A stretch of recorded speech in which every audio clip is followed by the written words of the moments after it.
الرحمن الرحیم ان الذین یحبون ان تشیع الفاحشۃ فی الذین آمنوا لهم عذاب علیم فی الدنیا والآخرہ واللہ یعلم وانتم لا تعلمون ولولا فضل اللہ علیکم ورحمتہ وان اللہ رؤوف الرحیم یا ایہا الذین آمنوا لا تتبعوا خطوات الشیطان ومن یتبع خطوات الشیطان فإنہ یأمر بالفحشاء والمنکر ولولا فضل اللہ علیکم ورحمتہ ما زکا منکم من احد ابدا ولکن اللہ یزکی من یشاء واللہ سمیع علیم صدق اللہ مولانا العظیم۔ حضرات، سورہ نور کے یہ دوسرے اور تیسرے رکوع کی آیات ہیں۔ پچھلی آیات میں رب کائنات نے واقعہ عفق کو بیان فرمایا کہ جس میں ام المؤمنین حضرت عائشہ رضی اللہ عنہا پر تہمت لگائی گئی تھی۔ اللہ تعالیٰ نے ان کی براءت کو بیان کیا اور اہل ایمان کو بھی تاکید فرمائی کہ جب تم نے اس حوالے سے خبر سنی تھی تو تمہیں اچھا گمان کرنا چاہیے تھا اور تمہیں یہ کہنا چاہیے تھا کہ یہ تو ایک سری بہتان ہے اور آئندہ کے لیے اس قسم کی باتوں سے اپنے آپ کو محفوظ رکھنا، دور رکھنا۔ اسی حوالے سے بات کی جا رہی ہے کہ بے حیائی جو ہے یہ ایمان کی ضد ہے۔ حیا ایمان کا حصہ ہے۔ آپ علیہ الصلوۃ والسلام کا ارشاد مبارک ہے کہ الحیاء من الایمان، حیا ایمان سے ہے، اور شیطان کی یہ کوشش ہے کہ وہ انسانوں کو بے حیائی کی طرف مائل رکھے، اور یہ جو واقعہ تھا اس میں بھی یہی کوشش تھی عبداللہ بن ابی اور اس کے دوسرے ساتھیوں کی کہ مسلمانوں کو جو فوقیت حاصل ہے وہ اعلیٰ اخلاق اور کردار کی بنیاد پر تھی کہ جو شخص بھی دین اسلام کو قبول کرتا تھا وہ اخلاق کے لحاظ سے بلند مرتبے پر آ جاتا تھا، اس کے کردار میں ایک بڑی تبدیلی آ جاتی تھی، جبکہ کفار اس چیز سے محروم تھے۔ تو وہ چاہتے تھے کہ مسلمانوں کو جو فوقیت حاصل ہے اس کو ہم اس طرح سے ختم کر دیں۔ تو اللہ تعالیٰ نے بڑی تاکید فرمائی ہے اخلاق کریمہ کے حوالے سے، اور نبی کریم صلی اللہ علیہ وسلم نے اپنی بعثت کا ایک مقصد یہ بھی بیان فرمایا ہے۔ آپ صلی اللہ علیہ وسلم نے فرمایا کہ بعثت لأتمم مکارم الاخلاق، مجھے اعلیٰ اخلاق کی تکمیل کے لیے مبعوث کیا گیا ہے۔ تو اعلیٰ اخلاق دین اسلام ہی سکھاتا ہے، اور بے حیائی جو ہے وہ اخلاق کی دشمن ہے، وہ اخلاق کو پامال کرتی ہے، انسان کو بد اخلاق بناتی ہے بے حیائی۔ تو اسی حوالے سے آگے بات کی جا رہی ہے کہ ان الذین یحبون ان تشیع الفاحشۃ فی الذین آمنوا، کہ وہ لوگ جو اہل ایمان میں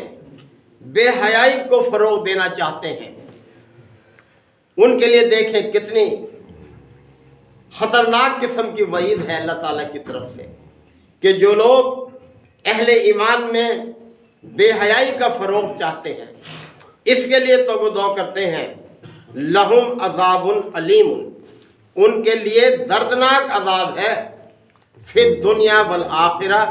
دنیا میں بھی اور آخرت میں بھی۔ اب یہ خبر کون دے رہا ہے؟ رب کائنات فرما رہا ہے جو ہر چیز پر قدرت رکھتا ہے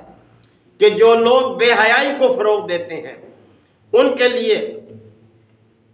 دردناک عذاب ہے، دنیا میں بھی آخرت میں بھی۔ اب اس میں اشارت تو اسی ماحول میں ہے کہ جس میں نبی کریم صلی اللہ علیہ وسلم کی زوجہ مبارکہ پر تہمت لگائی تھی کہ بے حیائی جو ہے اس کی طرف لوگ مائل ہوں۔ لیکن مفسرین اس بات کو جنرل قرار دیتے ہیں کہ یہ عام ہے یہ حکم کہ جو لوگ بھی بے حیائی کو فروغ دیتے ہیں، ہاں وہ بد کرداری کے اڈے قائم کرنے والے لوگ ہوں یا وہ فحش لٹریچر شائع کرنے والے لوگ ہوں، ہاں اس قسم کی بے حیائی کی شاعری کو پھیلانے والے لوگ ہوں، یا اسی طرح کی دوسری راگ اور رنگ کی محفلیں جمانے والے لوگ ہوں،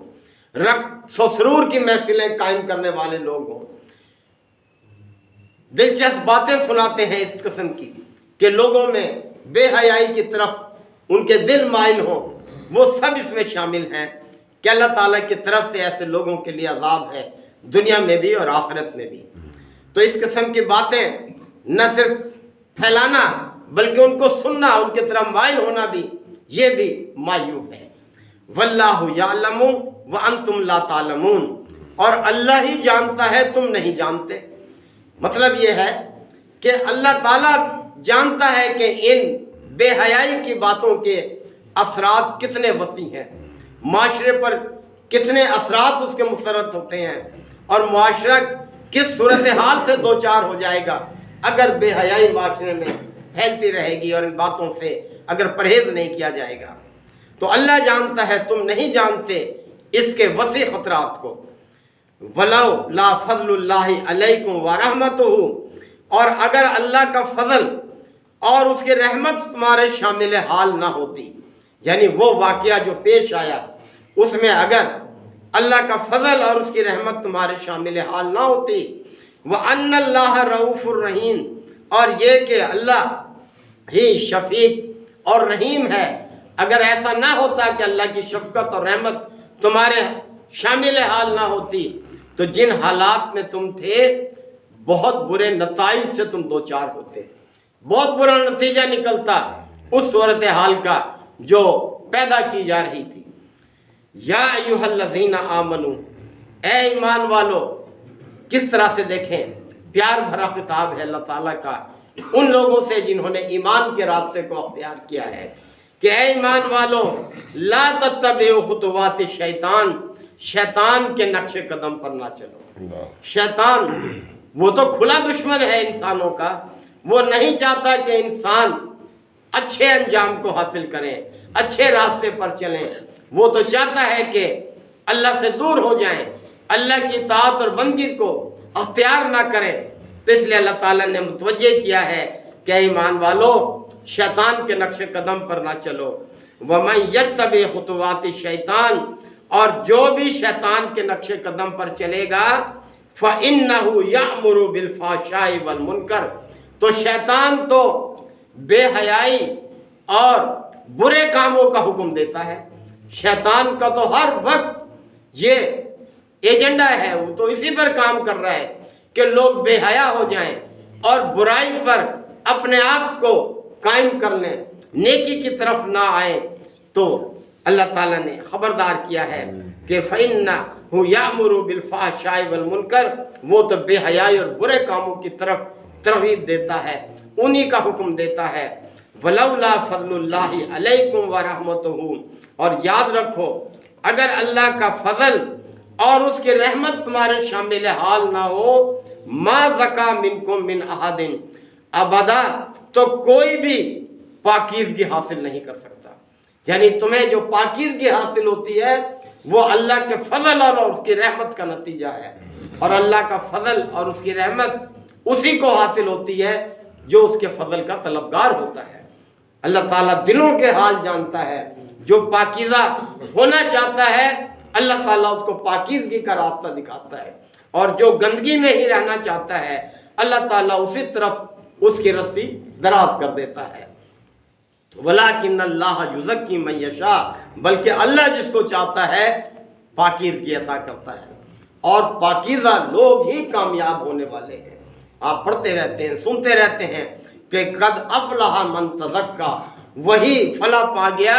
جس نے پاکیزگی کو حاصل کر لیا، یعنی اپنی سوچ میں، اپنی فکر میں، اپنے اعمال میں، اپنے طور طریقے میں جس نے پاکیزگی کو اختیار کیا وہی کامیاب ہے۔ اور